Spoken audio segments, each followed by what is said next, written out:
Boa noite, Anselmo, o ex-aluno do Dr. Wagner. Seja bem-vindo.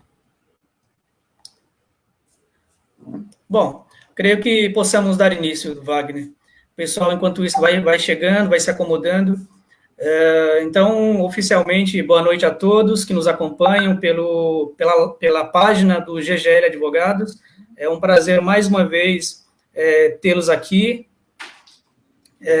Eu sempre comento da ideia da live do GGL, das lives do GGL, que se tratam de um projeto de, nesse momento da pandemia, trazer informação de qualidade ao nosso público, ao público que nos acompanha, aos nossos clientes, aos nossos amigos, a todo mundo que tem dúvidas jurídicas e que muitas vezes não consegue esclarecê-las pela linguagem um pouco difícil que o próprio direito apresenta. Então, a ideia é trazer informação de qualidade de maneira mais esclarecedora possível. Então, esse é o projeto do GGL Live. Em especial, o tema de hoje é muito delicado e muito necessário por conta do contexto da pandemia. Sabe-se que a violência doméstica é um assunto que é muito sensível a todos, porque ele lesiona e destrói vidas, né? Destrói famílias, destrói indivíduos. Então, é importante tratar e, por isso, resolvemos de uma maneira muito apropriada trazer alguém que lida diretamente com assuntos relacionados à violência, ao mundo criminal, a visão de um advogado, de um especialista, que tem o objetivo de nos esclarecer, de trazer uma visão, de trazer uma palavra. Então, no contexto de uma pandemia como essa, em que vivemos uma tragédia, pessoas morrendo aos milhares, na última semana, a casa passou de 1.000 por dia, é um desastre. E qual que é o problema também, o problema somado? O problema somado além da pandemia em si, da tragédia que a gente vive, ainda a família sofrendo com violência, a mulheres sofrendo com violência em suas casas. Quer dizer, não pode sair na rua e dentro de casa sofre outro tipo de violência. Então, mulher, criança, idoso, portadores de necessidades especiais, enfim, todos que precisam de uma palavra de saída, de solução para esse tipo de drama. Então, pensando nisso, resolvemos criar essa live, esse evento, para ter uma espécie de bate-papo com um especialista, alguém que possa nos dar alguma luz. Então, o escolhido foi justamente o Dr. Wagner Cavalcante, que é advogado, especialista em direito criminal e professor universitário. Ele tem uma grande bagagem e certamente vai acrescentar muito nesse nosso bate-papo. Então, diante disso, gostaria de já passar a palavra para o Dr. Wagner e pedir que ele faça suas considerações finais sobre esse momento, destacando, inclusive, como ele enxerga a questão da violência antes e no atual momento. Por favor, Wagner. Claro. Boa noite a todos. Um especial agradecimento aí ao Dr. Josevaldo Gueiros, que faz parte da banca GGL Advogados. Dar parabéns à banca por essa iniciativa, né? Uma banca que está indo não só advogando, mas extrapolou seu papel e fazendo muito bem, que é trazendo um pouco de conceitos de uma fala nesse momento difícil que vivemos, né? E tomara que seja um braço educativo da própria banca para, quem sabe, esclarecer a população, quem sabe com cursos a colegas, né, os senhores que mais trabalham na área trabalhista, mas eu noto que estão trazendo temas de diversas disciplinas, diversas áreas, né? E aí o papel do advogado na sociedade. Não posso deixar de destacar o papel da minha esposa, né, que fez todo o aparato aqui para poder funcionar, senão não saía nada aqui, né? Agradecimento especial a Michele, meus queridos alunos e ex-alunos. E veja bem, doutor Josevaldo, mesmo eu não tendo, eles não estando mais comigo, os que estão aqui é porque gostam de mim, porque eu não posso nem pressionar mais pela nota. Então, os que estão logados que realmente querem participar, querem aderir a esse tema tão importante. E parabéns especialmente pela escolha do tema. Porque o que eu tenho visto bastante são os colegas, e aí advogados, promotores de diversas carreiras e outros profissionais de diversas carreiras, trazendo a questão do aumento do crime de violência doméstica, mas falando só contra a mulher, né? E o enfoque que nós traremos hoje não é só contra a mulher. Nós temos também outros indivíduos, outras pessoas hipossuficientes, né, que não têm capacidade de defesa, enfim, são os idosos, são as crianças, né, como é que fica os deficientes. Nisso eu não vi estudo se debruçar sobre isso, sobre o papel de sujeito passivo, né, deles, de vítima, nesse sentido. Eu trouxe aqui algumas linhas para a gente conversar hoje. No primeiro momento, a gente está diante da pandemia, que obrigou, né, e aí por política de saúde, obrigou os familiares a ficar dentro de casa. É necessário, no meu entendimento, né, até para a gente baixar esses números de contaminação, mas veja, infelizmente, a família tendo que ficar mais em casa está trazendo outros problemas de ordem criminal, né? E daí os crimes de violência doméstica, a gente vai falar sobre cada uma das vítimas. Nós, de um lado, Josevaldo, a gente está tendo uma diminuição dos crimes patrimoniais, para você ter uma ideia. São furto, roubo, estelionato. Por quê? Porque não tem ninguém na rua, né? Mas, infelizmente, estamos tendo uma crescente naqueles crimes que acontecem na nossa casa, que acontecem no nosso lar. Que, infelizmente, a maioria das vezes, o agressor, o criminoso, o sujeito ativo, é o pai, é o padrasto, são aqueles que, infelizmente, tinham que guardar da segurança à família, mas porque, por alguns motivos que a gente vai tratar aqui hoje, por alguns momentos fez com que o número aumentasse desse tipo de delito. Para você ter uma ideia, crime de violência doméstica contra a mulher, nós tivemos aí, tem vários fóruns, enfim, que tá tratando do assunto, mas especificamente contra a mulher. Deu conta que tivemos um aumento entre 40% e 50%. Mas note, né? Como eu falei aqui, de parabéns à banca GGL pela iniciativa do tema. Mas a gente não encontra muito estudo falando das vítimas idosas, das vítimas deficientes, né? Algum tipo de deficiência, das crianças. Infelizmente, a gente não tem muitos números falando sobre o assunto. O que eu encontrei foi alguns números da Ouvidoria Nacional de Direitos Humanos, que é uma pasta, né, do Ministério da Mulher, da Família e dos Direitos Humanos, que fez um levantamento que do dia 18 até o dia 24 registrou 7.563 queixas. Desse número, que não é pouco, 5.156 dava conta de violência contra a pessoa socialmente vulnerável, que aí encaixa as crianças, os idosos e as pessoas com deficiente. Nesse recorte, tinha 208 ocorrências de violência contra a mulher. Então, veja, a gente precisa sim se debruçar sobre o assunto, porque essa pandemia, essa necessidade de ficar em casa, essa quarentena, infelizmente, me parece que está longe de chegarmos ao fim, mas a gente precisa se debruçar e estudar como proteger essas pessoas vulneráveis que estão em nossa casa. E aí, respondendo inicialmente a sua pergunta, né? Ao que eu dou conta do aumento? Bom, inicialmente, a necessidade de ficar mais no lar. E, normalmente, aquele chefe de família que, às vezes, não tem muita estrutura psicológica, ele, infelizmente, ele vai lá na frente, vai ser o sujeito ativo, vai ser o agressor daquela família. Seja por estar desempregado, né, e leva essa carga para casa, seja por aumentar os atritos familiares, seja às vezes em razão de N motivos, consome em excesso bebida alcoólica, a gente sabe que acaba estourando isso em casa também, né? Perde alguns freios. De outro lado, a mulher às vezes aumenta o número como vítima, ou a mulher, ou o idoso, ou a criança, porque também, não saindo de casa, ela não consegue às vezes notificar, né? Ela não consegue avisar um parente, ela não consegue avisar um amigo, porque ela está em casa e tem que ficar em casa em quarentena, né? Então, são fatores como esse que a gente notou um aumento, infelizmente, um aumento no número desse tipo de delito.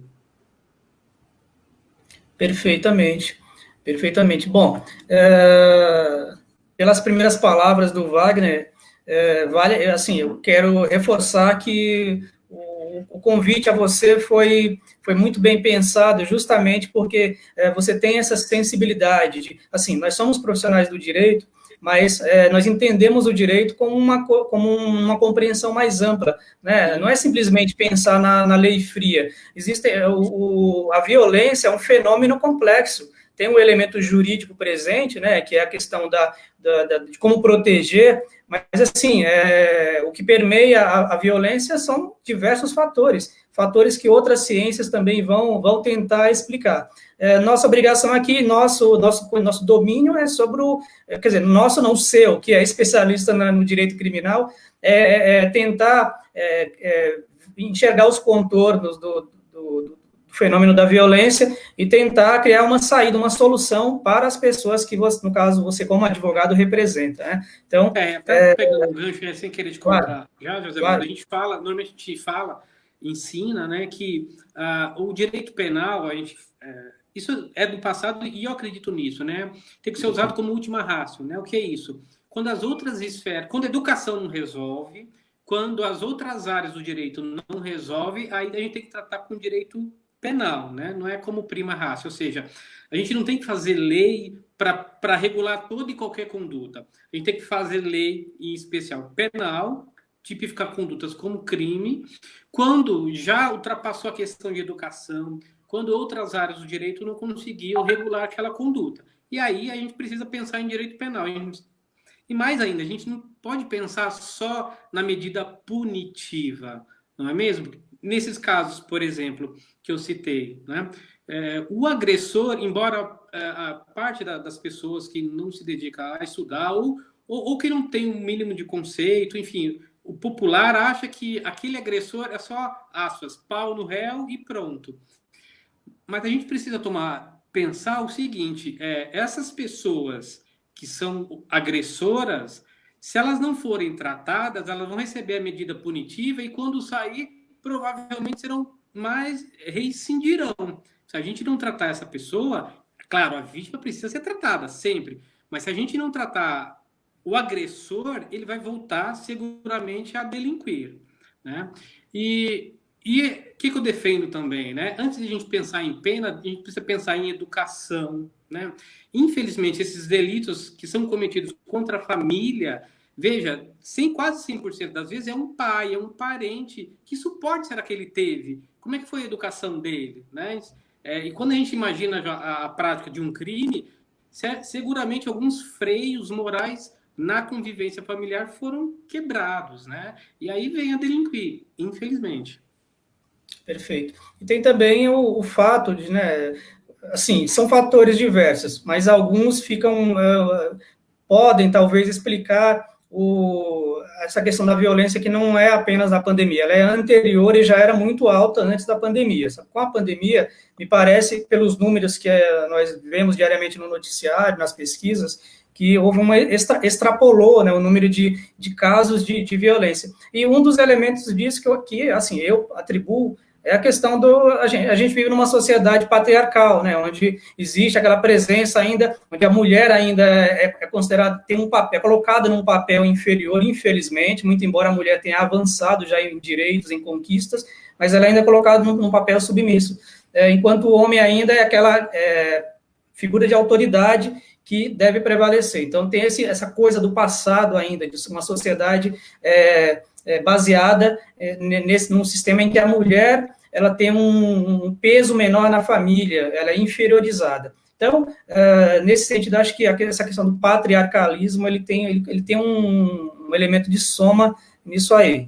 E, enfim, eu vi, inclusive, Wagner, alguns dados trazendo de que no Brasil, o Anuário Brasileiro de Segurança Pública de 2019 entendeu que a cada 2 minutos uma mulher registrava uma violência doméstica, sendo que passamos de 263 mil casos no ano de 2018, referente a 2018, e que a violência sexual era causada em 75% dos casos, como você já comentou, por parentes, por pessoas que vivem no seio familiar. E grande parte desses abusos, no caso de estupros, eram cometidos contra mulheres e contra crianças, meninas de 12, 10, 12 anos de idade. Então, assim, a gente vê muita denúncia de criminalidade, de violência sexual fora das casas, mas, assim, no seio familiar, isso é algo muito mais complexo e é um desafio, né, para as autoridades criarem políticas públicas e conseguirem diminuir essas estatísticas, né? Então, como que você enxerga isso? Exatamente. Infelizmente, como eu falei inicialmente, o crime de violência doméstica, por isso a violência doméstica se dá seguramente dentro do ambiente familiar. E aí, contra a mulher, estupro, infelizmente, não só contra a mulher, contra filha, contra enteada, né, que infelizmente acaba, na maioria das vezes, sendo a vítima do crime, né? E aí entram questões sociais, questões de educação. Veja, eu não estou justificando a conduta do pai, do padrasto, enfim, não é isso.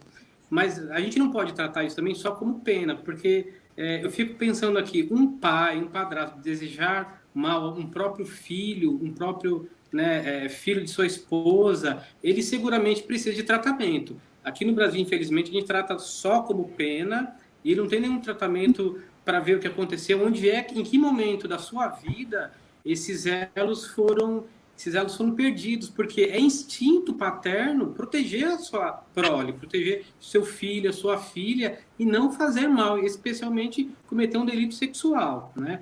Que, infelizmente, aqui no Brasil, a gente trata como pena e pronto, né? Aspas, é pau no réu e pronto. A gente não trata isso como doença, né? Em alguns países, por exemplo, a gente tem os que eles chamam de cinto de castidade, tem injeção, enfim, para eliminar aquele desejo. Porque, veja, ele sentir desejo por um filho, por um afilhado, não pode ser normal isso. Isso não é natural do ser humano. Seria natural ele proteger a sua prole, né? E não o contrário. E é nisso que, infelizmente, o que a gente tem notado, que nesse período, ou durante o período de pandemia, ficando mais em casa, se tiver no íntimo dele esse desejo, que eu repudio, mas esse desejo sexual, aí sim a gente vai ter o que a gente está vendo, esse aumento de crimes sexuais, de delitos, né, contra a mulher, né, e são pessoas que são vulneráveis. Tanto é assim que o legislador acertou cuidar da mulher com a Lei Maria da Penha, né, que é a 11.340 de 2006. Nós temos o Estatuto da Criança e do Adolescente, que é a Lei 8.069 de 90. Nós temos o Estatuto das Pessoas com Deficiência, né, que é uma lei especial também, que é a Lei 13.146 de 2015. Nós temos também o Estatuto do Idoso, que é a 10.741 de 2003. Então, veja, embora não precisasse, infelizmente aqui no Brasil, por várias questões, acho que desde a formação, enfim, questões sociais, questões históricas, acho que até desde a nossa colonização tinha que ver algo, né? E aí você falou bem quando falou que a gente foi alicerçado patriarcal, né? O homem tem aquele, não, que eu tenho que levar sustento para minha família, e às vezes não lida bem com a mulher sustentar a casa, talvez daí vem, né, a agressão.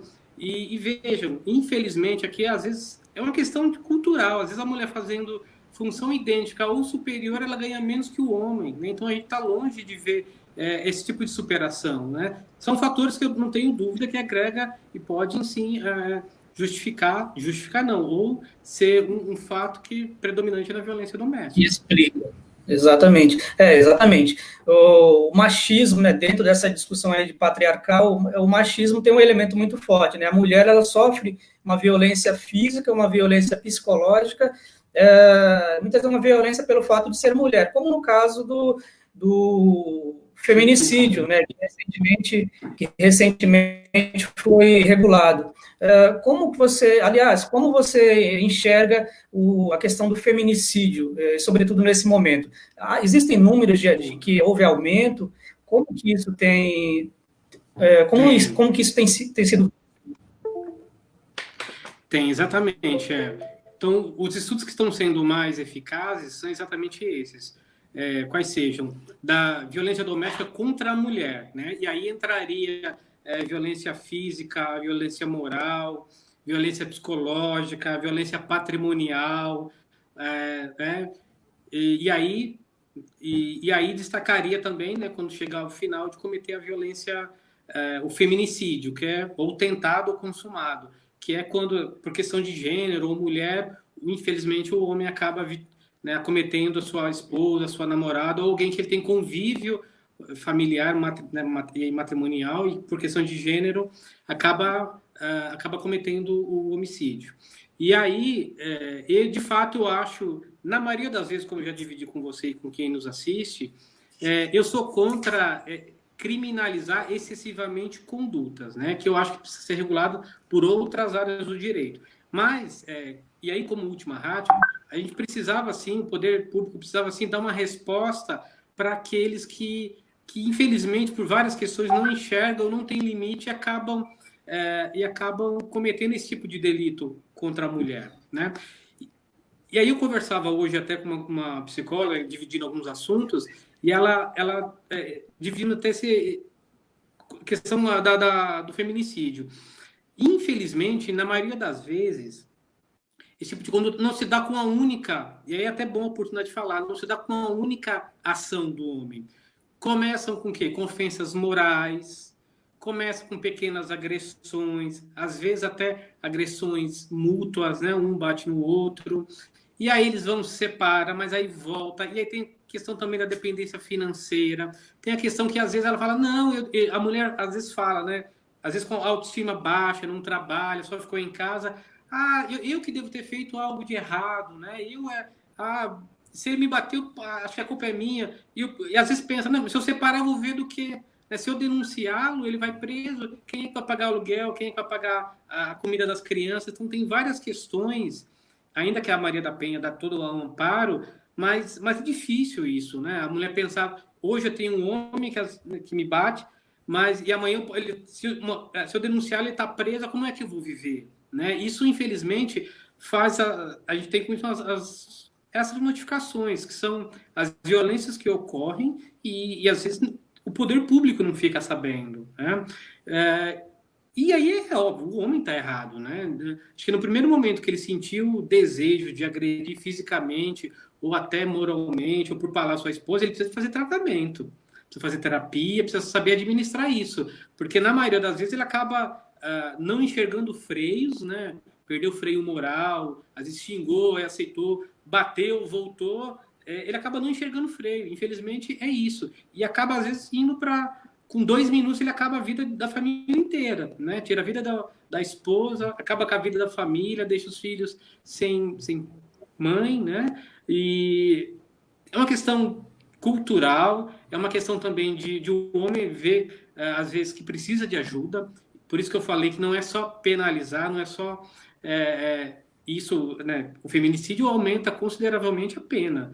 E tem que ser assim, para talvez aí ele encontrar um freio. Mas não é só isso, não é só penalizar, a gente precisa tratar ele, porque quando ele voltar, ele não vai estar pronto. Infelizmente, o sistema prisional ele não cumpre o papel, né? Ele não devolve aquele indivíduo pronto para viver em sociedade. Às vezes, ao contrário, né? Infelizmente.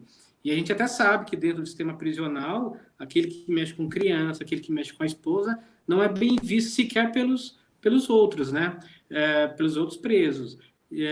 Mas, infelizmente, a gente está vendo uma crescente nesses números, né? Por essas questões que eu já falei.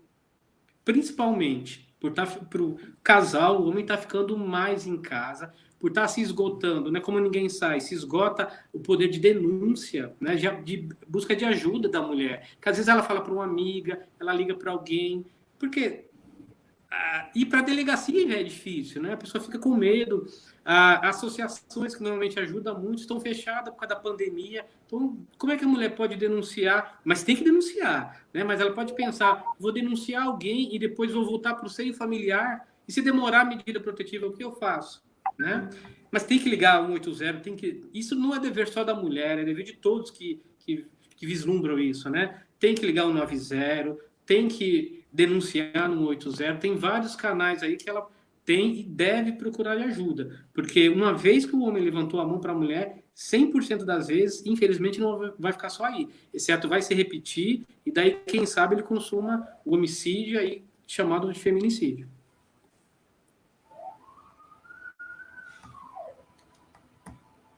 Perfeito, Wagner. Temos um probleminha técnico, só um instante, por favor. Tentar localizar aqui. Todo mundo está nos ouvindo, nos escutando? Minha diretora confirmar, Wagner, tá tudo certo. Estou te ouvindo. Está tudo certo? Tudo certo. Opa, maravilha. Maravilha, maravilha. Bom, aproveitar para... Wagner, temos um probleminha técnico, só um instante. Aproveitar para cumprimentar o pessoal que chegou depois, que está chegando agora para assistir nossa live, para acompanhar nosso bate-papo com o Dr. Wagner Cavalcanti. Agradecer, muito obrigado pela audiência. Hoje temos um número muito bom de pessoas para prestigiar o doutor e professor Wagner. É uma felicidade enorme ter esse número de pessoas, até agora 32, é um número excelente. Então, significa que o tema desperta interesse, doutor. Bom, pegando um gancho, você falava sobre a violência patrimonial. Então, eu li uma notícia, acho que foi da agência Câmara, ontem ou hoje, que falava que as mulheres que vão sacar o auxílio emergencial, o benefício emergencial, elas está havendo um problema nesse sentido. Muitas vezes elas vão acompanhadas do marido, do pai ou do irmão, justamente porque querem esse dinheiro. Enfim, o dinheiro é destinado para cumprir uma necessidade básica da família, mas, enfim, tem gerado disputas, conflitos familiares em razão dessa renda, desse dinheirinho que, né, serve para bancar as necessidades mais imediatas da família. Então, é uma situação muito sensível, muito delicada, que precisa ser enfrentada. E como você bem colocou, existem regras, existem normas, como a Lei da Maria da Penha, entre outras, que foram criadas para tentar resolver o problema, mas, assim, a lei por si só, ela não resolve o problema, né? É uma questão cultural, uma questão de necessidade de políticas públicas voltadas para enfrentar, né? Não adianta só criar lei por criar lei, como você falou, não adianta punir, só punir. É importante fazer um paralelo com a realidade que a gente está vivendo lá aqui fora, armar a população, o povo de educação e de ciência, né, de conhecimento, né, e não de outras coisas. Acho que é o mais importante. Então, e o papel do direito penal, que você exerce brilhantemente, eu estou totalmente de acordo. E, aliás, eu faço aproveito para realmente enaltecer o advogado criminalista. Eu sou advogado trabalhista, mas, assim, tenho um respeito muito grande pelos profissionais da área criminal que fazem um trabalho, sobretudo quem defende esse tipo de posição, como a sua, de aplicar e de entender qual é o papel do direito nesse contexto todo.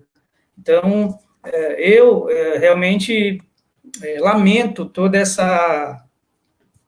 esse avanço, essa explosão de violência, e realmente fico, assim como muitos que nos acompanham, com a dúvida, realmente, como a gente pode enfrentar isso aí. Bom, qual a sua opinião sobre o aumento da violência? A violência, ela escolhe classe social, ela é mais presente entre os pobres mesmo, ou isso na classe média, nos ricos, ou isso independe? Não, é assim, a história e até a militância na área criminal me ensina que, assim, ninguém tá livre de cometer um crime, né? E aí, por várias questões, tem a questão de legítima defesa, então tem várias questões. Esse tipo de delito, em especial aí de violência no âmbito familiar, o que a gente infelizmente nota é que ele se dá, na maioria das vezes, em famílias menos favorecidas financeiramente, né? Até porque, como a gente já até pincelou aqui, uma das, aspas, justificativas ou motivações para que deságua nesse tipo de delito são questões financeiras, questões patrimoniais, como você bem colocou, são atritos que normalmente a gente não vê em outros ambientes onde a família tem mais possibilidade financeira. E aí você destacou bem a questão, um tipo de violência que é a violência patrimonial. E eu já tive notícia, infelizmente, que é assim que acontece mesmo, né? Às vezes a mulher vai lá, tira seu benefício, vários, Bolsa Família, esse emergencial, e ela, se não tem que entregar, às vezes o próprio homem vai lá e toma dela. E pior, ele vai gastar com outras questões, vai torrar o dinheiro em bebida, não raras vezes, vai aplicar aquela remuneração, ao invés de cuidar de sua família, vai cuidar de questões pessoais, né? Mas isso tem um pouco de questão também, assim, da própria evolução, de como a gente foi educado. Eu já vi mulheres, claro que, na minha opinião, terem que pensar de forma diferente, mas que quando elas trabalham e chegam em casa, ela entrega o dinheiro na mão do homem. Veja, ela entrega, ela não é obrigada a fornecer. Por quê? Porque a mãe dela, quando trabalhou, fazia isso. Então, ela foi educada, assim. E aí, a mulher tem que se emancipar mesmo, tem que se merecer, né, por meritocracia, se merecer, tem que ganhar mais que o homem, né, não tem que ter esse patamar. Mas a gente vê, de fato, que a questão patrimonial está sendo hoje, e aí, somado à dificuldade, somado ao cara que não está trabalhando, e de repente ela pega um valor, a questão patrimonial hoje está se somando a essa questão da violência, né? Domiciliar, né? Da violência doméstica. E aí você falou um pouquinho, né, da parte, embora eu seja criminalista, né, não me vejo, eu até brinco, né? Se eu nascesse outras 17 vezes, 18 vezes eu seria criminalista. Mas porque eu entendo que o meu papel é aí, né? Diferente do que a maioria dos colegas pensam, né, das pessoas comuns, a gente não defende criminoso, né? A gente defende pessoas que estão sendo acusadas de crime. E às vezes pode até ser inocente. Mas mesmo tendo praticado o delito, o papel do advogado é fiscalizar, é proporcionar a defesa, né? É acompanhar. Porque, na verdade, diferente do que alguns pensam, advogado não absolve ninguém, né? Ele lança sua tese, quem decide é um juiz, é um desembargador, é um ministro, que concorda com a nossa tese, que fala que ele merecia ser absolvido, que ele merecia ter a pena atenuada, enfim. E aí, mas aí, voltando ao nosso tema, e é triste ver isso, né? E acaba, José Valdo, mais abarcando aquelas menos favorecidos, porque é essa somatória de fatores que desemboca na violência doméstica. Falta de dinheiro, falta de emprego, questões sociais, enfim, diversas, o que normalmente a gente não encontra em pessoas que têm um poder aquisitivo maior. Não estou dizendo que pessoas que têm poder aquisitivo não delinquam. Não é isso. Aliás, não é isso nem que a gente vê, né? Cometem outros tipos de delitos. Estão mais ligados a questões patrimoniais. E aí até horário público, enfim. Mas quando a gente fala em vítimas de violência doméstica, está mais a bairros menos favorecidos, infelizmente. E aí os canais de reclamação, né? Ou de...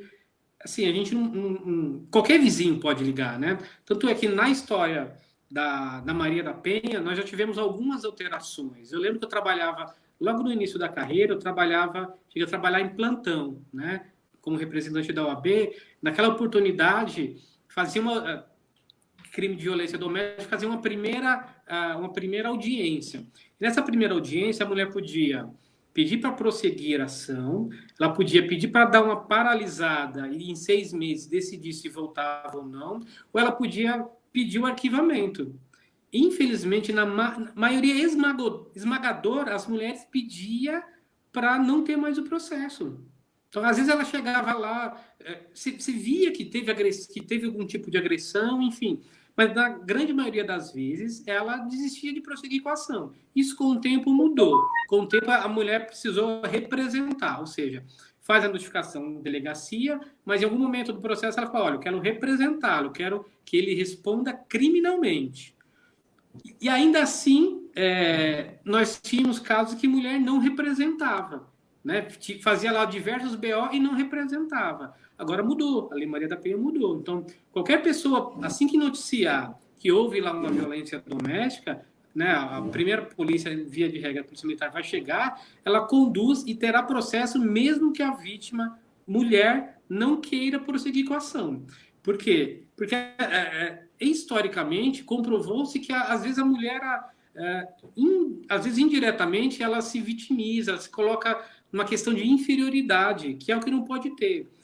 Mas a gente não pode desligar também o fato que, às vezes, ela está ligada a questão financeira. Às vezes ela não tem independência financeira, às vezes ela não quer que a família saiba que ela apanhou, às vezes ela não quer que a família saiba que ela vai divorciar. Às vezes isso não é difícil. Para muitas famílias, o divórcio é um tabu ainda prefere ficar mal, mas para não divorciar. Pode pensar o que minha mãe vai pensar, o que meus irmãos vão pensar. Meus pais morreram, ficaram 70 anos casados, não serei eu a separar, divorciar. Mas é uma questão cultural também. Acaba isso, acaba fazendo crescer o número. Porque eu tenho certeza absoluta que numa primeira agressão, se a mulher noticiar e separar, ela não vai ser vítima daquele homem dificilmente. Às vezes tem a questão de voltar, enfim, mas é aquele criminoso de fato. Mas se ela impor um freio já moral, ou separar, enfim, aumenta a possibilidade de ela não ser vítima no ambiente familiar. E é, infelizmente, o que a gente não vê, por várias questões, né, como eu já retratei.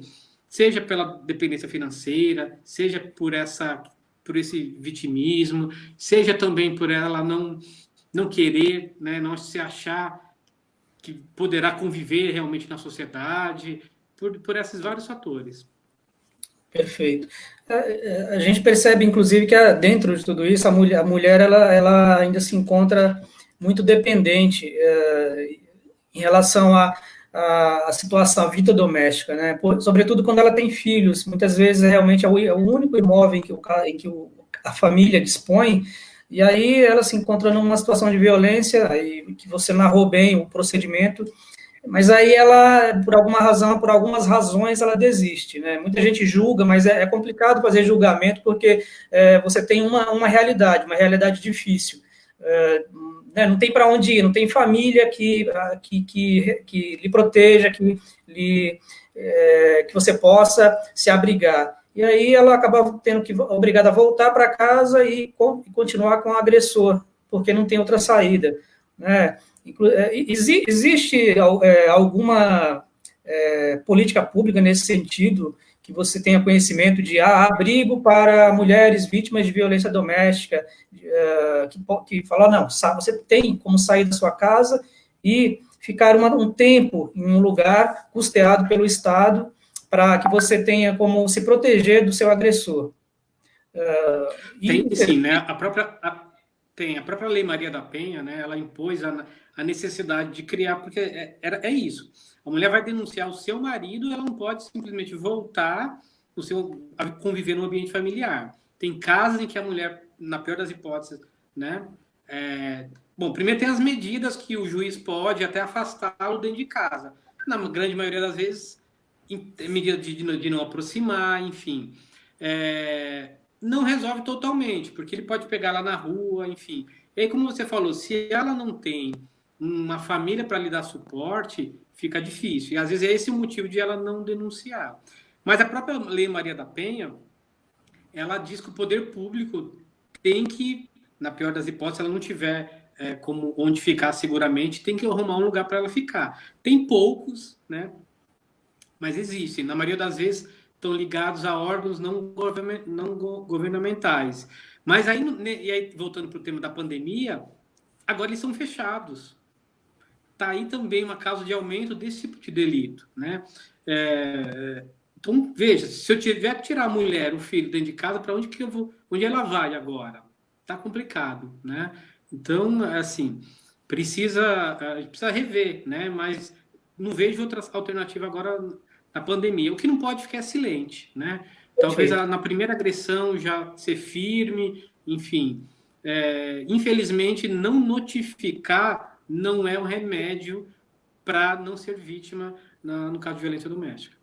Wagner, inclusive eu vi que existe acho que um projeto de lei que quer tratar o assunto violência doméstica como uma atividade essencial. E é justamente seguindo essa linha do que você comentou. Não há, a pessoa procura o serviço para se proteger, para denunciar, para buscar uma saída, mas ela não consegue porque está tudo fechado. Está tudo fechado. E aí? Qual é a saída se eu quero denunciar um agressor, se eu quero me proteger, quero proteger meus filhos, quero fazer isso? Não consegue. Então, assim, o o Estado, tudo parou, e o Estado também parou em termos de prestação de serviços necessários à população vulnerável num momento muito delicado. E aí, o que fazer? Então, eu li por alto que existe um projeto de lei nesse sentido. Então, me parece que é uma medida necessária e urgente, né? Exatamente. A gente precisa pensar, o poder público precisa pensar nisso, né? Justamente por isso, porque o isolamento social é necessário, né? Precisamos evitar aglomeração. Quem levantou, né, esses números de violência doméstica deu conta que, na maioria das vezes, a mulher não quer nem ir na delegacia, justamente pela pandemia, por não ter onde ir, por não poder ficar na casa de parente nesse momento difícil, né? Você entende, né? De repente a mulher, eu vou denunciá-lo e vou morar na casa dos meus pais. Mas veja, o que a gente tem, a questão de saúde pública agora, a gente ficar longe dos idosos, né? Então, como é que a mulher resolve isso, né? Não tem para onde, de fato, não tem para onde ir. Talvez aí aumenta a subnotificação, que é quando a mulher não noticia nada e acaba em silente face à violência doméstica, seja patrimonial, seja moral, seja sexual, né? Física, né? Infelizmente, daí aumentar consideravelmente os números. Perfeito.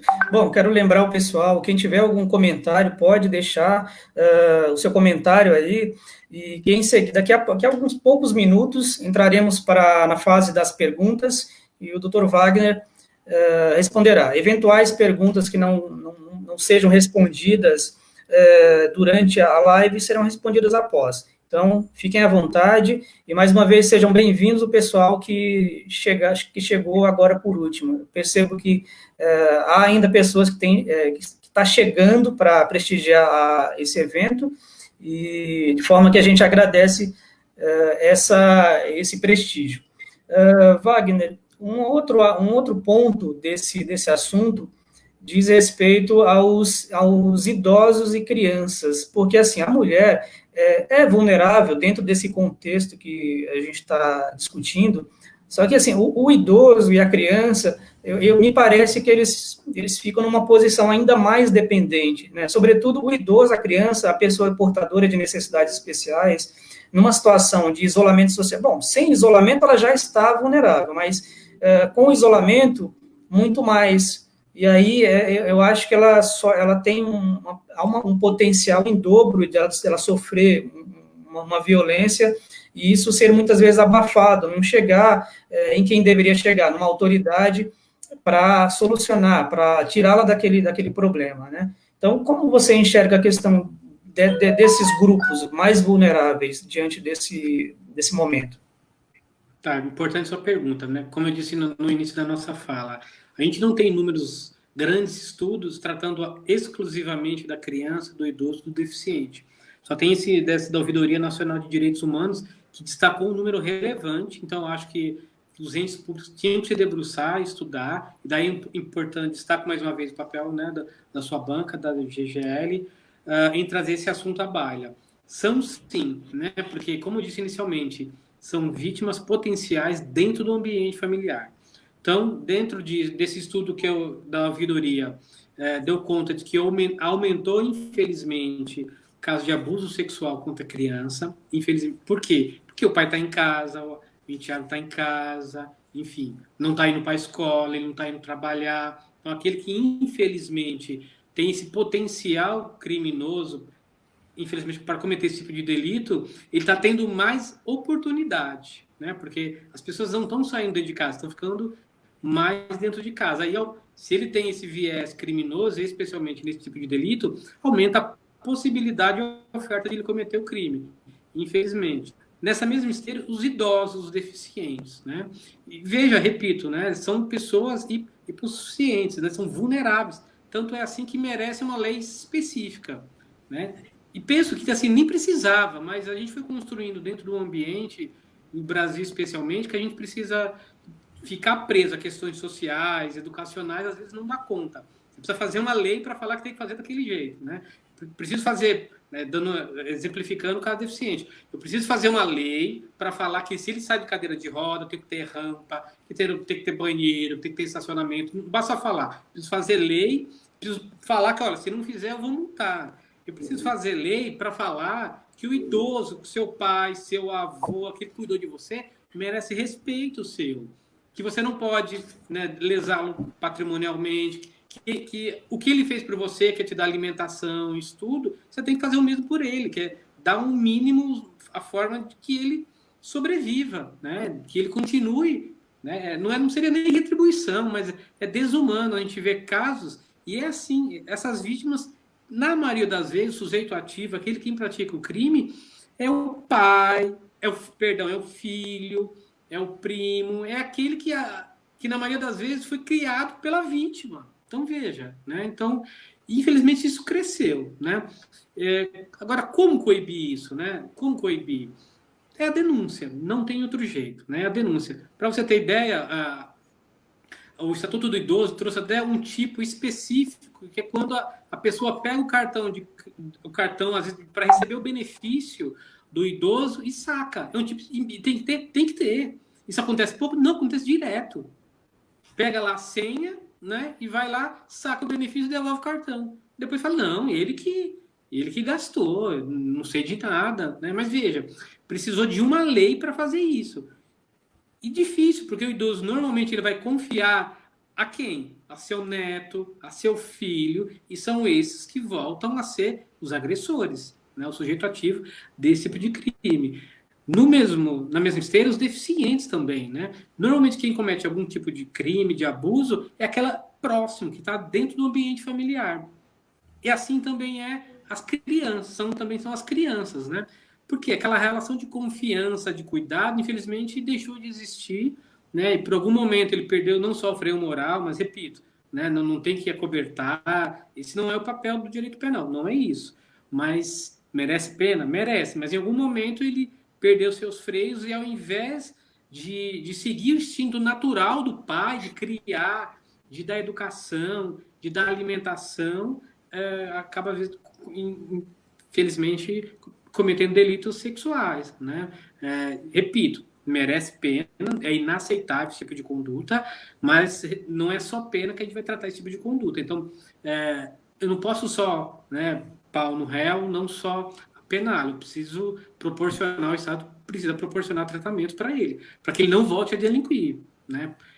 Isso não é difícil a gente ver. Quando a gente vê casos de crimes sexuais, crimes contra a dignidade sexual, infelizmente, na grande maioria das vezes, não foi uma ação isolada. É uma ação que se perpetua, que tem mais de uma vítima. Se ela é tratada, ou se o réu é tratado não só com pena, mas naquela primeira ação, por exemplo, de forma não voltada a delinquir, a gente vai ver esses números baixarem, né? Mas são questões que a gente precisa se aprofundar e debater, né? Hoje tem várias questões, né? Como eu falei, a gente não pode resolver só com direito penal. Tem a questão se ela tivesse talvez aí um ambiente familiar saudável. Não sou tão religioso, mas na maioria das vezes uma pessoa religiosa tende, não é que não vai delinquir, né? Não é isso, mas tende a ter alguns freios morais, né? Hoje os pais também não fica tanto em casa também, né? É difícil a gente comer junto.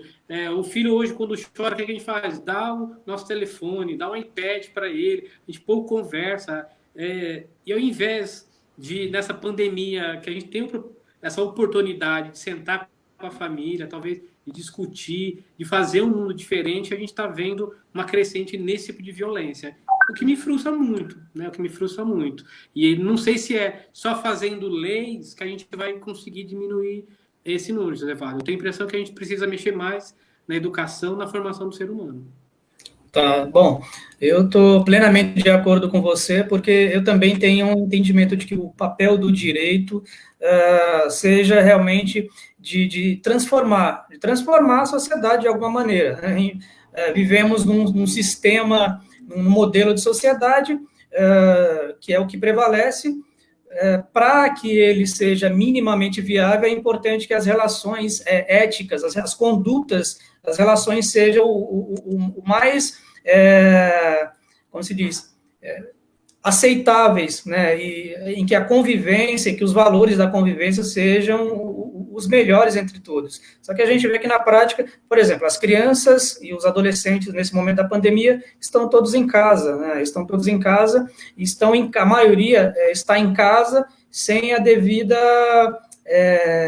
ser o mínimo necessário para estar em casa, porque elas necessitam estudar e não estão estudando, não dispõem dos recursos necessários para tal. E aí elas ficam à deriva, ficam a Deus dará, como se diz, sem uma ocupação. E aí são vítimas de toda sorte de abuso, de agressões, porque, enfim, num ambiente em que tem muita gente, sobretudo no momento em que as pessoas estão extremamente ansiosas, extremamente agressivas, buscando uma saída, começam a criar, os conflitos começam a surgir, as pessoas começam a se atacar, né, de diversas maneiras, usando uma metáfora.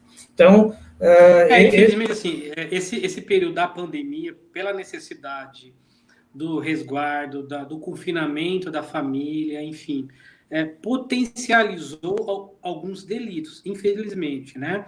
Alguns delitos deixaram de ocorrer ou diminuiu muito, são questões que envolvia que a vítima estivesse na rua, como a gente já tratou no início, questões patrimoniais, só exemplificando, mas potencializou alguns delitos, né? Estou dizendo que não deveríamos ficar em casa, ou a solução não é ficar em casa, mas potencializou. Infelizmente, aquele que não tem um controle de sua libido, que poderia ter que desvirtua, que pode ter um ofensor à dignidade sexual do seu enteado, do seu filho, ele está tendo mais oportunidade com isso. Infelizmente, aquele casal que já não está bem no relacionamento, em que as brigas eram esporádicas, porque eles pouco se viam, só de manhã, só à noite, hoje em casa, confinados, potencializa, porque eles vão estar em casa, né? Então, a oferta, desculpa até a expressão, mas a oferta da vítima é maior, porque ela está dentro de casa. Aquele idoso da mesma forma, que às vezes o parente que infelizmente lesava ou agredia de alguma forma, enfim, que só via em alguns momentos, hoje está dentro de casa. Da mesma forma, a criança, o deficiente. Então, ao contrário do que nós poderíamos achar que seria o conveniente ou uma excelente oportunidade da família estar junto, e em alguns momentos né? A gente não pode só falar que é uma desgraça, pandemia, enfim, dá para colher bons frutos disso, mas infelizmente a gente observa uma crescente especial desses delitos que são praticados exclusivamente no ambiente familiar, seja a mulher vítima, seja o deficiente, seja o idoso ou até a criança, justamente por estarem lá para serem vítimas dos seus agressores.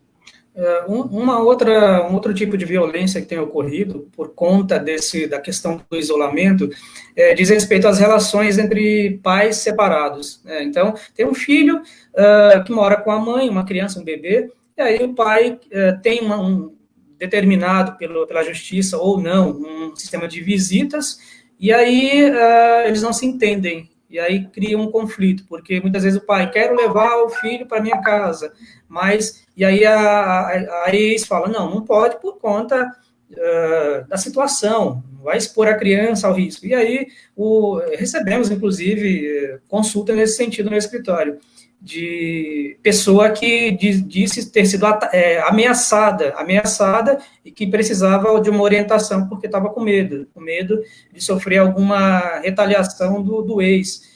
E aí é uma situação, bom, no plano do direito a gente sabe, tem uma situação aí de direito de família, né, mas existe uma situação aí também de direito penal que é um crime potencial, no mínimo uma ameaça. Então, é um outro tipo de violência que tem surgido nesse momento em razão da pandemia, em razão desse contexto todo. Exatamente, né? Porque eu tenho certeza, embora não seja minha área de atuação, tenho certeza absoluta que ação nenhuma de regulamentação de visitas, enfim, seja qual for para regular a visita, preveu a possibilidade de uma pandemia, como é que ficaria a visitação, né? Porque a gente está vivendo uma coisa nova. E o que me preocupa é que, assim, às vezes a família, ou a família que, enfim, acaba sendo família, ainda que de pais separados, a gente espera que seja uma família, ainda que vivendo separadamente. Às vezes falta discernimento para conviver com isso. Né? E a questão da família é sui generis, porque às vezes a criança, infelizmente, vira uma moeda para discutir, para divergir, né? E aí falta muito bom senso. E o que vai acontecer? É o que você acabou de falar. Infelizmente, aí, espero que não, mas a gente vai aí desembocar uma penal, no mínimo crime de ameaça, de dano patrimonial, ou de subtração de incapaz, enfim. Mas a gente vai encher mais ainda o judiciário, que também está funcionando parcialmente. Né? Então, você vê, de um fato que é uma questão de saúde, a gente tem vários desdobramentos. Né? Então, de um lado, a gente já tem a diminuição, né, repito, mas é verdade, e de um lado a gente tem a diminuição de crime, mas está tendo um aumento considerável e importante de outros tipos de delitos, em especial os delitos cometidos no ambiente familiar. E aí você deu um bom exemplo. Verdade. E outra coisa, você falou na palavra bom senso. Bom, eu acho que isso, bom senso, equilíbrio, estar aberto ao diálogo, eu acho que são palavras e expressões que precisam estar na ordem do dia agora, nesse momento. Inclusive, é uma convicção nossa do GGL, de que as relações, de agora por diante, precisam ter um enfoque mais de diálogo, porque o judiciário não vai dar conta, não adianta só entrar com ação para isso ou para aquilo, porque não resolve, o judiciário está entupido de ações. Bom, nesse momento nem está funcionando 100%, a gente está no momento de isolamento e os trabalhos estão limitados. Mas, enfim, de toda maneira, daqui a pouco, com a passagem da pandemia, o judiciário, em todas as esferas do direito, estará lotado de ações, de pessoas querendo reparação de todas as ordens, cíveis, criminais, trabalhistas, tributárias, etc. Só que, assim, nós temos uma convicção de que isso não resolve, que o caminho é outro, o caminho é de inicialmente conversar. O problema é que as pessoas hoje em dia não estão abertas ao diálogo, né? Muitas estão, cada uma vale a opinião, né? Ninguém se abre para ceder, fazer uma concessão à outra. Porque existe a questão do ego, da vaidade, existem uma série de fatores. Então, mas nossa compreensão é essa, de que o diálogo é a primeira porta de saída, e muitas vezes o resultado é muito melhor e muito mais saudável, porque depois de uma ação judicial, parece que se quebra um cristal, né, e não se recompõe de novo, para sempre, é uma relação que fica estremecida e não tem mais volta. Se a pessoa tenta resolver de uma maneira civilizada, ela consegue mais resultado. Mas eu penso, sim, a gente sente no dia a dia, na lida com os trabalhos, com os nossos clientes, que muitas vezes não é fácil chegar a um meio termo, porque as pessoas estão fechadas, elas não se abrem, elas criam dificuldade, muitas vezes com a intenção apenas da punição pela punição, como você falou, né? Não é esse o caminho, esse é um caminho sombrio, punição por punição não resolve, né? A questão é usar o direito que se tem para tentar reconstruir o que se perdeu, recompor minimamente. Mas não dá realmente para resolver simplesmente como se fosse a ferro e fogo. Não, o direito me protege, acabou. Porque são relações que isso não é saudável, né? Não é saudável. Não basta ter lei, é importante que você consiga solucionar o problema sob todos os contornos, né? Então, esse é um entendimento que nós temos, que nós tentamos aplicar no dia a dia, orientar antes de demandas, resolver de formas alternativas. E nós entendemos que o futuro próximo agora, no pós-pandemia, vai ser esse, porque não tem saída, em todas as demandas, em todas as áreas, não há saída, não tem como um juiz falar a razão inteira 100% para você, porque ele está num momento muito atípico, excepcional, né, um momento inédito no século XXI. Então... exatamente, acho que você destacou bem quando... Perdão. Não, já finalizei. Não, então, você disse mesmo, né, de bom senso, né, empatia, colocar-se no lugar do outro, são questões difíceis, né? Infelizmente, as pessoas deixam que o judiciário resolva essas questões e não resolve nada, né? Às vezes, entrar com ação não é a melhor saída. A gente sabe que vai ter uma decisão, mas na maioria das vezes não contempla um ou outro, né? Ou a vontade de um ou a vontade do outro. Eu acho que questões... né? Eu vi que a sua banca, a GGL, tratou desse assunto. Por exemplo, a gente tem a questão agora de como é que fica o pagamento de aluguel se eu não estou recebendo, né? A gente tem ambiente aí que é comercial. Ora, se eu não posso abrir minha loja, como é que você vai esperar que eu pague o aluguel? Ah, mas eu tenho que receber, senão eu vou despejar. Como é que faz isso, né? Então, veja, precisa de lei, de projeto de lei para falar que não pode ser despejado. Tem que ter um bom senso, né? Olha, paga metade, depois a gente conversa, ou não paga, ou eu entendo. Para nós também, né? A gente tem uma perda considerável de honorários, porque se o empresário a quem você advoga, né? Se a pessoa a quem eu advogo não recebeu, como é que eu vou esperar receber também? A gente precisa colocar-se no lugar do outro, né? Não preciso não, em tese, no meu sentido, não precisaria do direito para resolver isso, né? É por isso que a gente tem os fóruns cada vez mais cheios, né? Cada vez a relação de quantidade de processo por vara, por juiz, aumenta sem que seja inserido funcionários públicos para resolver aquela questão. Por isso, felizmente, o judiciário tem investido muito em métodos de solução de conflitos, né? Não judiciais, aí vários, né? É uma pena, o juizado especial, né? O GCRIM na minha área, o GCIVIL, o GEC, enfim, nasceu para isso e são varas que estão mais cheias que a vara comum, né? Porque tudo esbarrei nele, vou pedir dano moral, né? Olho feio para mim, vou pedir dano moral. A gente quer judicializar tudo, quando na maioria das vezes a gente podia sentar, conversar, né? E acho que você faz bem, a sua banca faz bem quando pretende esse tipo de solução, né? Às vezes, olha, não entra com ação, manda uma notificação extrajudicial, vamos conversar, porque a gente pode encontrar um meio termo, que é melhor, você vai gastar menos de honorário, resolve rápido. Para você ter ideia, em algumas situações, até no direito penal, está se pensando em questões não judiciais, né? Por exemplo, crimes naquele que a parte pode transigir, né, que a ação é privada, ou seja, eu entro com ação ou não, tem alguns momentos, algumas oportunidades em que tem, né, a Guarda Municipal faz isso, a PM faz isso, e outros setores, chamá-los para conversar antes de propor ação. Né? Então, vai num ambiente que não é nem fórum, nem delegacia, para justamente conversar. Às vezes é uma questão de vizinho. Processei meu vizinho porque deixou o som alto. Pô, eu vou judicializar isso. Né? Assim, não vai melhorar. Ele é meu vizinho, ele vai continuar sendo meu vizinho. Se eu juizar a ação, não vai melhorar o ambiente. Ao contrário disso, né?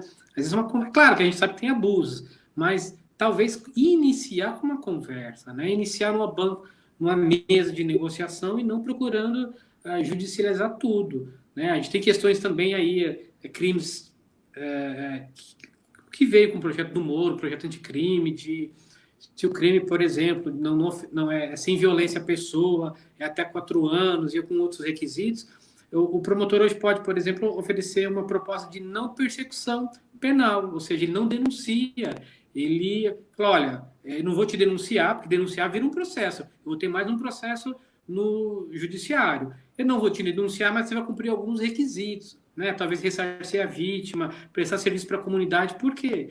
A gente também não pode criminalizar tudo, não é tudo ferro e fogo, né? São questões que talvez sequer merecia estar no judiciário. Para você ter uma ideia, uma ocasião e não muito distante, não. Eu tive que fazer a defesa de um cidadão, claro que errou, mas ele ia responder, foi inclusive, o delegado indiciou, porque ele furtou uma peça de carne. Ele fazia lá transporte de carne, né? E uma das peças, não sei se esqueceu, se ficou, mas chamar a polícia, ele foi indiciado. Aí nós atuamos pedindo para trancar a ação penal. Falou, pô, olha o que representa, né? A perícia deu conta que valia R$30 a peça dele, então eu vou mover a máquina do Estado para R$30. Eu ainda falo, se for o caso, eu ressarço a empresa. Mas aí a gente foi feliz no habeas corpus, conseguimos trancar a ação penal. Né? Porque, veja, qual o prejuízo? R$30, vamos mover a máquina do Estado por causa disso. Mas não são poucos os casos. A gente vê isso por furto de galinha, né, os furtos famélicos. A gente vê isso em pessoas que, às vezes, pegam coisa de comer dentro dos mercados. E veja, e aí isso volta ao nosso assunto falando da pandemia. Né? Porque, de repente, é aquela família que não recebe, que o pai não recebeu, não conseguiu receber nada do Estado e precisa alimentar os filhos, né? Não é uma coisa que está longe de acontecer, né? E você vai aplicar a pena nele, vai prender ele, porque pegou lá uma peça de carne, pegou, sei lá, uma bolacha, né? Então a gente precisa repensar tudo isso. Isso porque o país já é um dos campeões que encarceram, né? Um dos países que mais tem pessoas presas. Qual o sentido disso, né? Qual o custo disso para o país? Então, eu acho que é muito, muito, muito bem colocada essa sua posição. Bom, eu vou fazer duas perguntas antes da gente passar para as perguntas o pessoal fez comentário diretamente na página, tá? Uma delas diz respeito à questão das audiências. Bom, as audiências estão suspensas no âmbito criminal, e se estão, elas têm prejudicado essa questão da proteção dos vulneráveis e das pessoas que vivem em ambiente doméstico? Exatamente, isso é um tema que está sendo bastante debatido. Como é que está funcionando hoje, né? A gente teve uma recomendação, uma resolução do CNJ que suspendeu até dia 14 de junho agora, né? Como está acontecendo as audiências? Delegacia, estão com com número, enfim, mas está funcionando normal, tá? Quem se vê vítima de um delito como esse deve ligar o 190, se for necessário ir para a delegacia, deve ir para a delegacia. Hoje, os processos novos serão processos digitais. Para quem milita em outras áreas e na área criminal em especial, os processos digitais não foi suspenso o prazo. Significa dizer que corre normalmente. Mesmo, né, aqui em São Paulo, remotamente, ou seja, o fórum está fechado, mas os serventuários, magistrados estão trabalhando dentro de sua casa. Para esses casos e para as demais, por exemplo, se o réu está preso, eu tenho, e aí vai o bom senso que nós falamos ainda há pouco. Eu tenho muita reserva em teleaudiência e não ser presencial, né? Eu preciso estar junto, preciso ver como é que a testemunha está se comportando, como é que o réu, como é que o juiz, como o promotor. É tato, eu sou desse tipo, enfim. Mas, veja, a gente está dentro de uma pandemia. Dá para ser assim? Não dá para ser assim. Então, assim, para quem está preso, o que a gente tem observado, que sim, terão audiências telepresenciais. E aí, aos colegas que pensam o contrário, não dá para justificar uma soltura só porque não está tendo uma audiência, né? A gente tem uma recomendação 62 CNJ que recomendou que alguns casos respondessem em liberdade, que alguns casos em que o apenado tivesse em regime semiaberto ou aberto fosse convertido em prisão domiciliar. Mas veja, se é um caso de prisão, por exemplo, violência doméstica, contra o idoso, contra a criança, contra a mulher, que necessita, que não é hipótese de responder em liberdade, que não cabe a prisão, né, ou domiciliar, né, que justificariam uma prisão preventiva, tem que, assim, o colega tem que aceitar, e o que a gente observa é que terão sim audiência telepresencial. E aí, ainda não concordando, eu não posso não aceitar, porque às vezes, veja, por exemplo, às vezes justifica, enfim, o encarceramento dele provisório, né, uma hipótese de prisão preventiva. Mas, se ele for condenado, na pior das hipóteses, cabe, às vezes, até um regime semiaberto. E eu vou ficar brigando para que não tenha audiência telepresencial? Tem que ter o bom senso. Porque, às vezes, o tempo que ele ficou preso, mas levado em conta a condenação, às vezes ele vai para a rua.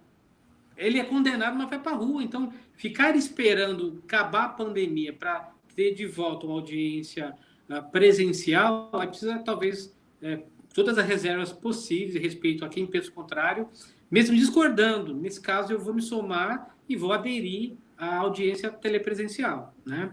Eu vi que está tendo até alguns projetos para alguns estabelecimentos prisionais também fazer a entrevista telepresencialmente, né? Então, alguns CDPs estão funcionando, enfim.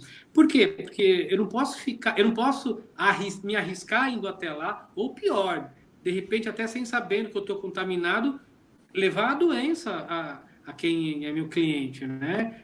Imagina, jamais, mas também posso deixar de falar com ele. Então, eu tenho que usar os recursos que eu tenho, né? Então, que nesse momento se mostram mais eficientes. Não é o melhor, mas se mostra mais eficiente. Ok. Bom, em relação a... Bom, nós falamos sobre a questão da violência contra a mulher, contra o idoso, contra a criança, contra os vulneráveis. No tocante a como fazer chegar a ocorrência de um fato criminoso. qual é a orientação que você dá? As pessoas podem denunciar abertamente, de maneira anônima? Quem denuncia pode ficar tranquilo, que não vai ser perseguido? Como funciona essa questão Sim, aí da... temos os canais de denúncia, né, que é o 180. Se é algo iminente, né, que está acontecendo, pode até ligar 190, pedir para que seus dados não sejam expostos, explicar a situação. De repente, você é o vizinho, você não quer aparecer, mas o que 100% das vezes a polícia militar, que é a responsável pelo policiamento, né, por esse tipo de policiamento, ela vai até o lugar, não precisa ser a vítima, não. Vejam só, às vezes, se você escuta quebrar pau lá do seu vizinho, ela pede socorro, você escuta quebrar tudo, polícia, né? Aquele primeiro atender a ocorrência é 190. E outras denúncias também pode ser atendido pelo 180. O Ministério Público tem algumas promotorias também que eu verifiquei na internet que pelo WhatsApp está aceitando. Esses fóruns também de denúncia, né? Com a busca fácil na internet você consegue fazer esse tipo de denúncia. É claro que assim, tem coisa que a gente não pode ficar esperando. E para esse caso, que eu sugiro 180 ou 190. Perfeito. Bom, vamos seguir as perguntas que chegaram do pessoal que nos acompanha. Bom, tem o Anselmo aqui, o Anselmo Passos. Obrigado, Anselmo, pela sua colocação. Ele diz o seguinte: posso confirmar a informação que muitas vezes o abusador está dentro de casa, pois nos anos 80 e 90, infelizmente, convivi na minha casa. Então, acho que o que o Anselmo coloca não é exceção, né, Wagner? Obrigado, Anselmo, pela contribuição, né? Já até adiantar o colega aí, que a minha esposa Michelle está aqui do meu lado, que fez pergunta. Agradeço o Maurício Muzela, também, que está logado aí. Se ele não me visse, eu não teria a mesada, mas enfim. Voltando, Anselmo, é verdade, né? E a gente sabe o quanto a vítima de violência doméstica às vezes cresce com trauma, né? Não raras vezes esse tipo de violência que que a vítima foi acometida pode até, na maioria das vezes, proporcionar ou que ele seja um agressor, né? Na maioria das vezes, infelizmente, a vítima vira um agressor também, né? Se for o sexual, enfim. Porque, por várias questões, né? Quem justifica isso não é o direito penal, né? Quem justifica isso é a psicologia. Infelizmente, sim, precisa ser tratado, a vítima precisa ser tratada para que crie bem seus filhos e não a espelho de como foi criado, né? E parabéns ao Selmo, primeiro pela contribuição, tenho certeza que você jamais será, né, vítima desse crime absurdo que é dentro da sua casa, no ambiente que você acha que está seguro e é para estar seguro, acaba na maioria das vezes sendo vítima. Deixa-me ver, a Michele, então, traz a seguinte questão. Dr. Wagner, qual o tipo de tratamento ofertado pelo Estado que seria eficaz para a diminuição da recidiva de crime sexual, visto que a castração química não é permitida no Brasil? Excelente pergunta, né? Infelizmente aqui, no Brasil, a gente não tem castração química, por várias questões, questão da dignidade da pessoa humana, enfim, mas não me parece um remédio. Algum tipo, né, algum tipo de delito sexual, e aí se ele for algum tipo de psicopata, infelizmente, né, isso é questão psicológica, mas isso não tem cura. Ele vai ser um agressor toda a vida, e esse sim merece estar afastado do convívio, não só familiar, do convívio da sociedade, né? Agressor sexual precisa ser tratado, né? Ele precisa primeiro entender que ele tem um problema, não só de ordem criminal, não, mas que ele tem um problema sério. O dia que ele entender isso, ele precisa pedir ajuda. Poucos são os casos em que eu verifico, e eu já tratei diversos, e aí, como cuidando da vítima, defendendo pela vítima e do agressor, mas poucos são os casos, quase nenhum, infelizmente, em que aquele agressor sexual se identifica como agressor sexual. Infelizmente, Josevaldo, na maioria das vezes ele nega a conduta. Eu posso ter uma filmagem e ele fala, não, isso é montagem. Eu posso ter um laudo falar que, olha, sua filha tem, o exame sexológico diz que ela foi agredida sexualmente, vítima de agressão sexual, e só estava você lá. Não fui eu. Porque às vezes isso é tão incômodo, é tão negativo para ela própria admitir que ela vai negar. né? Então, é por isso que eu defendo que não pode ser só tratado com pena, precisa ter um apoio psicológico. O Estado, ele trata mais, além, por exemplo, a Lei Maria da Penha, ela diz em alguns dispositivos lá que quando ele é não só apenado, mas pode sugerir tratamento psicológico para ele, né? Mas para quem é vítima ou agressor de crime sexual, o Código Penal não fala nada disso, né? Então, na maioria das vezes, ele tem que entender que ele está fazendo mal ao seu familiar e procurar ajuda. Mas a gente vê pouco isso, infelizmente. Ok. Bom, a Solange Aparecida G. Santos traz uma pergunta. Obrigado, Solange. É o seguinte: já se sabe que é necessário a mudança das leis relacionadas à violência doméstica. Mas como tornar de fato essas mudanças e buscar efetivamente essa mudança? E aí eu coloco um exemplo que muitas vezes, uma situação que acontece, infelizmente não com muita raridade, da mulher que ganha uma proteção judicial, uma restrição, né, de acesso do ex-companheiro, do ex-marido, etc. E aí, mesmo assim, ele burla essa restrição e muitas vezes mata a ex, né, por conta de ódio, por conta de... Enfim. E aí, me parece que é esse o sentido da pergunta da Solange, né? Como tornar, então, essas normas que já existem efetivas? Sim. Bom, primeiro agradeço a pergunta da Solange, bem inteligente, né? Não me parece que é majorar a pena que a gente vai dar solução ou vai diminuir os números da criminalidade, em especial aí os crimes de violência doméstica.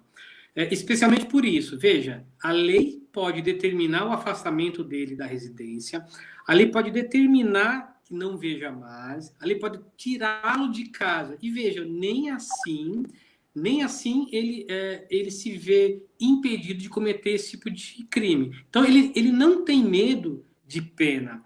Por isso que se eu falar para ele, olha, você vai ficar 30 anos, isso, infelizmente, não é uma forma de coibi-lo ou de impor uma medida coercitiva.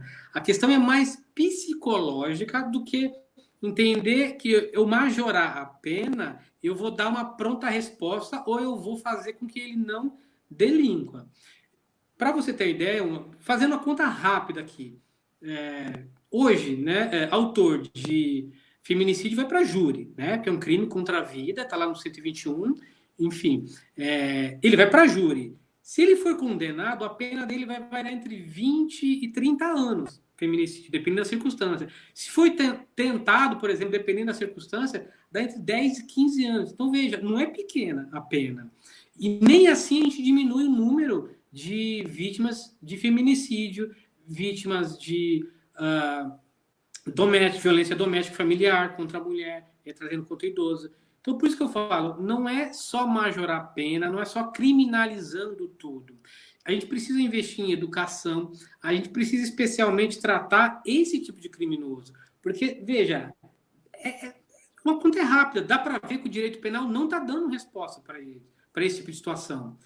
Então, aquele que agride, aquele que tenta contra a vida, aquele que mata, provavelmente, ele cumprindo a pena, não dá para eu falar para ele que ele está recuperado, porque quando ele está dentro do sistema prisional, uma das finais da pena tem a medida coercitiva e fazer com que ele repense e não delinquir, mas precisava fazer com que ele voltasse para a sociedade. Isso a gente não verifica. A primeira coisa que o estabelecimento prisional faz é deixá-lo no seguro. Assim, ele fica isolado dos demais detentos. Por quê? Porque nem o sistema prisional admite esse tipo de violência contra a mulher, contra a criança, crime sexual. Ele vai ficar lá isolado, ele vai ter menos hora de sol merecido, ele fez por merecer, né?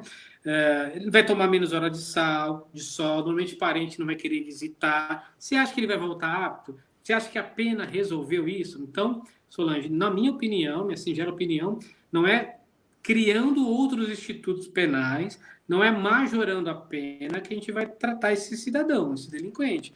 A gente precisa tratá-lo não só como criminoso, mas também como doente. E aí, repito, porque uma pessoa que faz mal à esposa, uma pessoa que faz mal a um filho, a um enteado, ela perdeu alguns freios. ela não tem aquele instinto natural que é intrínseco a nós, seres humanos, de cuidar da sua prole, do seu familiar. Ela perdeu isso. Então, merece pena, é óbvio, não retiro, mas precisa ser tratado em uma outra esfera também. Isso, infelizmente, não tem.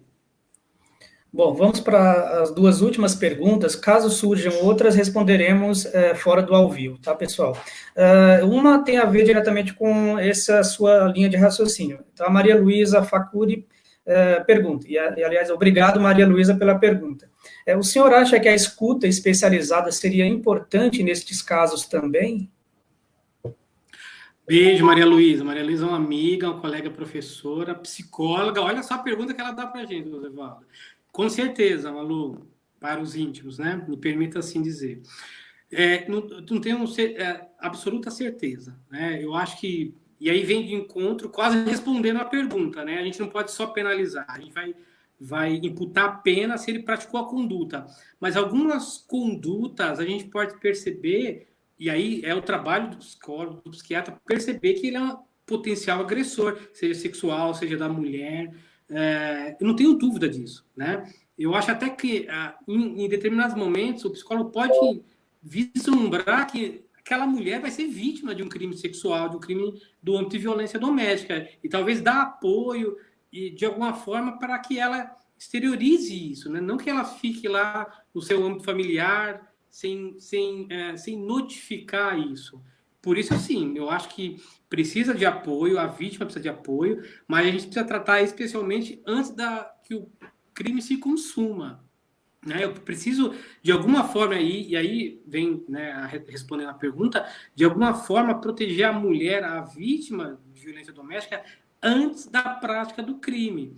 Porque, e aí, simplifico, a gente não pode... O crime ele não é combatido só de forma repressiva. Repressivo, o crime já aconteceu. Então, às vezes eu não vou ter uma mulher, ou às vezes eu vou ter uma mulher retalhada, a dignidade sexual do filho, da filha já foi, do idoso, do deficiente. Eu preciso cuidar para que esses crimes não ocorram. E para cuidar que o crime não ocorra, a resposta não é direito penal, não é pena. E aí a escuta, como a querida Malu colocou, não só isso, né, mas de apoiar de alguma forma. Ele precisa enxergar, no primeiro momento, o agressor, que ele pode ser um potencial agressor, e especialmente a vítima. Se ela não sair daquela situação de submissão, ela pode ser uma vítima em potencial. Por isso, tem que denunciar. Maravilha. O Wagner, inclusive, eu faço um parêntese aqui para dizer o seguinte: bom, se a gente tiver alguns estudantes de direito nos acompanhando nesse momento, é importante focar nessa fala do Dr. Wagner. A função, o papel do direito, qual deve ser? Eu percebo que, assim, em muitas instituições, e eu sei porque eu ouço opiniões de estudantes, não passa essa visão, né? Enfim, é um outro caminho para o direito que é colocado, e eu acho que o caminho não é esse, o caminho é justamente esse, de encontrar um sentido para além do direito. A gente usa o direito como uma arma, né, como um instrumento de resolução de conflitos, mas, assim, ele não é um fim em si mesmo, né? Ele é apenas um meio de conquistar algo que está difícil de conquistar por outras maneiras. Mas se você consegue uma alternativa, uma medida diferente, é interessante por N fatores, sobretudo a questão do tempo também. Muitas vezes você resolve um assunto muito mais rápido do que se entrasse com uma demanda que levaria meses ou anos. E no âmbito do direito criminal, penso que não deve ser diferente. Deve haver uma lógica semelhante. O Fábio Barros... Só fazendo uma parte, até nisso que você colocou, hoje algumas instituições de ensino têm se aproximado mais do judiciário, têm se aproximado do Ministério Público, por exemplo. A própria OAB, né, para você ter ideia, se de um lado a gente tem várias especializadas na violência doméstica, a lei determina isso, nós temos atendimento preferencial para o idoso, nós temos promotorias para tratar do cuidado do idoso, questões de violência doméstica, própria Defensoria de Atendimento Especializado, a OAB tem comissão temática também da mulher, enfim. Mas nós temos também... as instituições de ensino têm se aproximado do poder público para dar esse tipo de apoio. Por quê? Como a gente conversou agora, a gente não pode só resolver isso no judiciário, não dá conta. Tem outras questões, né? E mais ainda, a gente precisa ter formas de combater isso, não reprimindo, né? Não só com a repressão, porque a repressão, o crime já aconteceu. Às vezes a família acabou, é pena e pronto. A gente precisa trabalhar antes disso. E antes disso não é com pena, né? Então, só até aproveitando, as instituições de ensino têm se aproximado também. A instituição onde eu trabalhei, temos outras instituições que se aproximam do poder público para dar esse tipo de apoio, né? A professora até Malu, por exemplo, que coordenava um curso no curso de psicologia, foi minha colega, tinha esse olhar, né? E por isso a pergunta dela foi bem pertinente, que tinha esse olhar também para esse tipo de ajuda, de apoio. Tá. Bom, eu penso que isso é relevantíssimo, extremamente importante. Bom, já extrapolamos bastante o tempo, mas assim, eu acho que a prolongação da live está servindo, tem despertado interesse no pessoal, tanto que a audiência ainda continua alta. Então, pessoal, obrigado por nos acompanhar até aqui. Agora, a última pergunta, antes das considerações finais do Dr. Wagner, vem do Fábio Barros. Ele pergunta se as medidas, deixa me ver a pergunta, nos casos dos casais homoafetivos, pode aplicar a lei da violência doméstica, a lei de Maria da Penha? E aí eu complemento a pergunta dele e estendo também aos transgêneros. A lei Maria da Penha, ela pode ser aplicada a esses grupos? Isso. Pergunta bem interessante. Né? Quero até, antes que eu esqueça, de destacar também a participação da Valéria, que ajudou na participação. Bom, vamos lá. Hoje, a gente tem aqui em São Paulo, pelo menos, entendimento consolidado pelo Tribunal de Justiça. Claro que, às vezes, alguns estados saem na frente de outro, enfim, tem questão de interpretação, né? Fica ao âmbito da Justiça Estadual resolver essa situação. A gente está falando aqui do TJ de São Paulo. Pode, sim, existir uma violência doméstica familiar no âmbito familiar de um casal homoafetivo. Mas, veja, eu preciso ter uma vítima mulher, né? Até porque a Lei Maria da Penha fala violência doméstica contra a mulher. Questão do que você falou, se operou, enfim, ela precisa se identificar como mulher. Eu não vou ter Maria da Penha se um casal homoafetivo é masculino.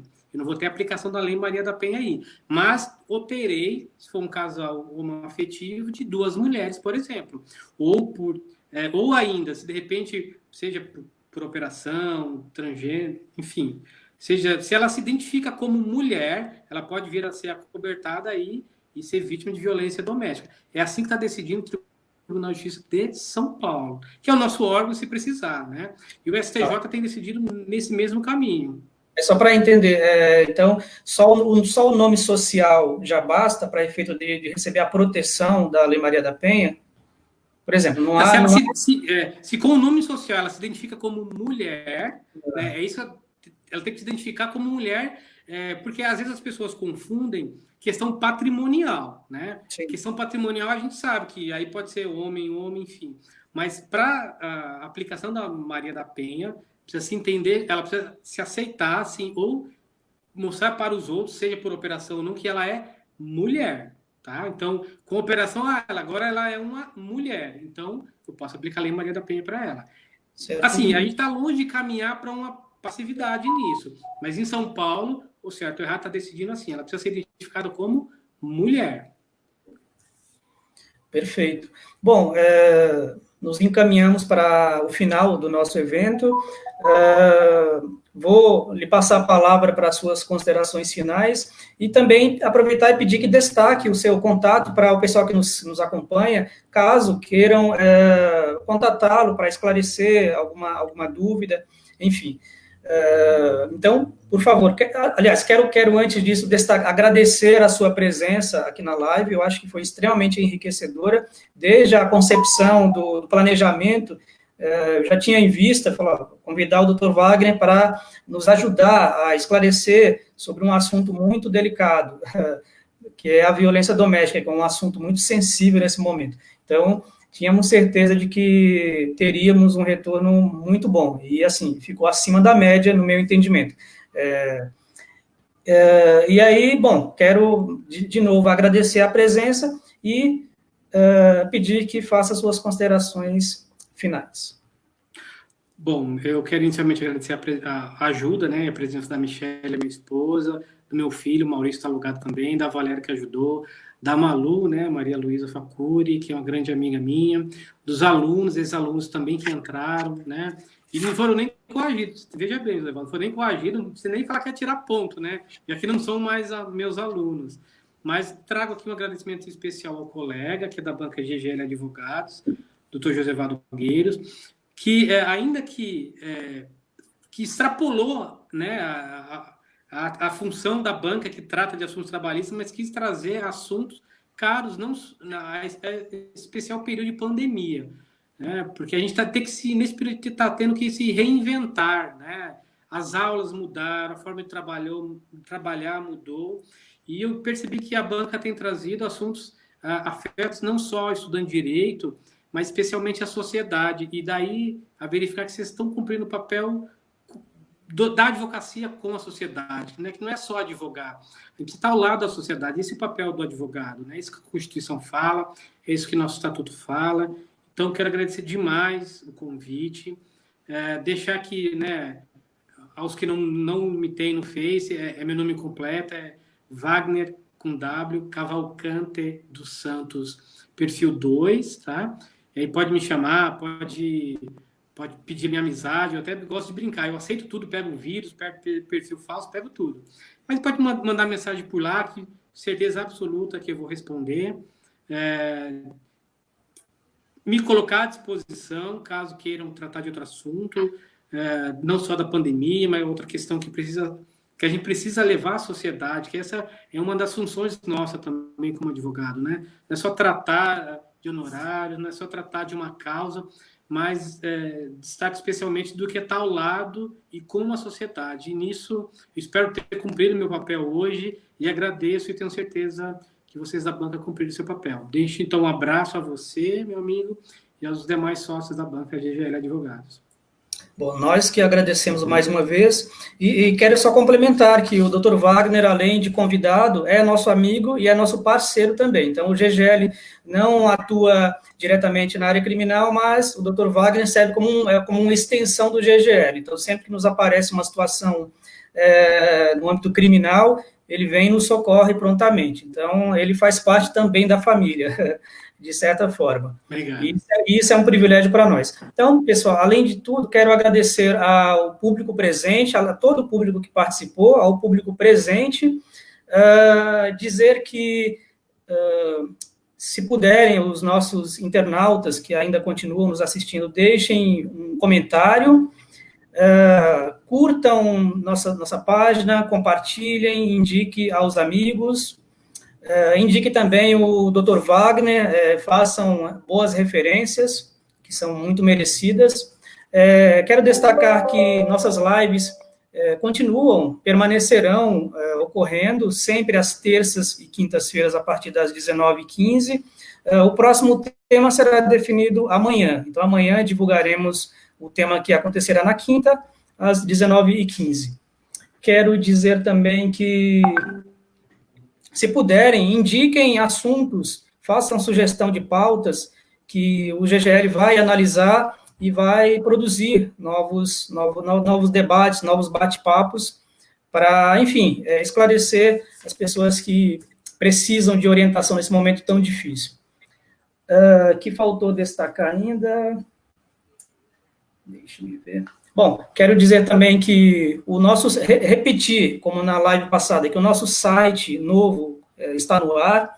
Para acessá-lo, digitem ggladvogados.com.br e lá conhecerão um pouco do nosso trabalho, das áreas em que atuamos, e lá também tem acesso aos nossos demais canais e redes sociais.